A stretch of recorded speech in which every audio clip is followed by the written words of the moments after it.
नमस्कार. आपल्या सगळ्यांचे महाराष्ट्र सोशल न्यूज चॅनलमध्ये हार्दिक स्वागत. चला वळूयात एका नवीन बातमीकडे. आजची बातमी. रिपब्लिकन पॅन्थर सेनेचे नेते दीपक केदार यांच्या नेतृत्वाखाली नांदेड येथून सुरू झालेली संविधान बचाव यात्रा धुळे शहरात दाखल झाली.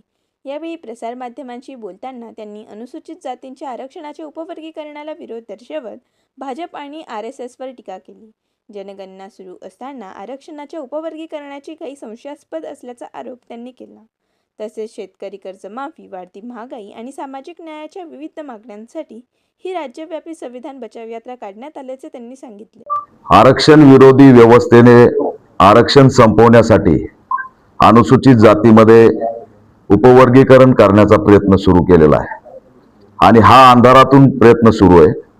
जी समिती नेमली होती त्या समितीचा अहवाल समोर येत नाही आणि हरकती मात्र मागवल्या जात आहेत आणि या अहवालातलं फक्त एक पेज व्हायरल झालंय आणि त्याच्यामध्ये असं नमूद केलंय की बौद्धांना त्या ठिकाणी कमी टक्केवारीचं आरक्षण द्यावं. आता पूर्ण अहवाल गुपित आहे, पण त्या अहवालातलं एक पेज का व्हायरल झालं हा प्रश्न या ठिकाणी निर्माण होतो. म्हणून RSS आणि BJP हे आरक्षण विरोधी आहे, संविधान विरोधी आहे आणि त्यांचा अजेंडा आरक्षण संपवणं आहे.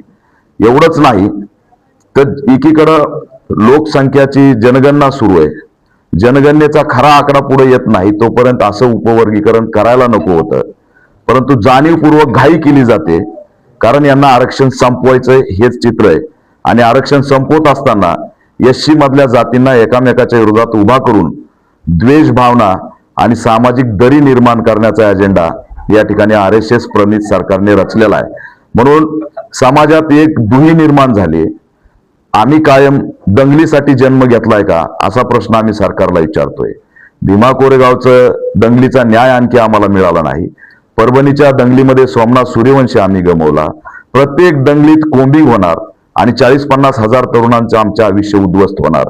म्हणून मी महाराष्ट्रात आरक्षण बचाव यात्रा घेऊन निघालोय की ही जात कोणाचं आरक्षण घालत नाही तर आरक्षण विरोधी RSS हेच आरक्षण घालतंय आणि म्हणून आमच्या बहुजनाचा शत्रू हा RSS आहे हे सांगण्यासाठी मी महाराष्ट्रात आरक्षण बचाव यात्रा काढलेली.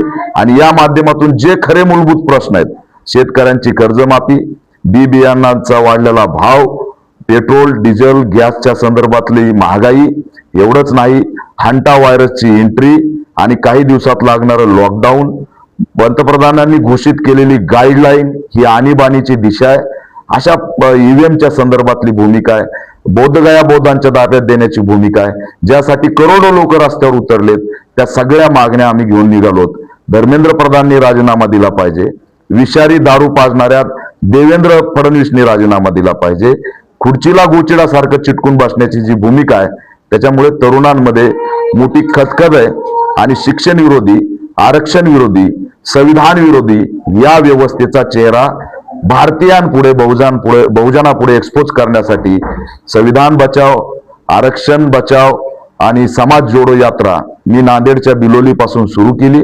आतापर्यंत ती 8 ते 10 ठिकाणी गेली. आज धुळेत आली. गुलमोहर गेस्ट हाऊस ते डॉक्टर बाबासाहेब आंबेडकरांच्या पुतळ्यापर्यंत आम्ही जाणार आहोत आणि या सरकारच्या विरोधात त्यांची जी भूमिका आहे ती एक्सपोज करणार आहेत. याच्यानंतर ही यात्रा पश्चिम महाराष्ट्रात जाणार आहे. बातमी आवडल्यास चॅनलला लाईक व सबस्क्राईब करा व दररोज अशा नवनवीन बातम्या पाहण्यासाठी चॅनलला फॉलो करा. धन्यवाद.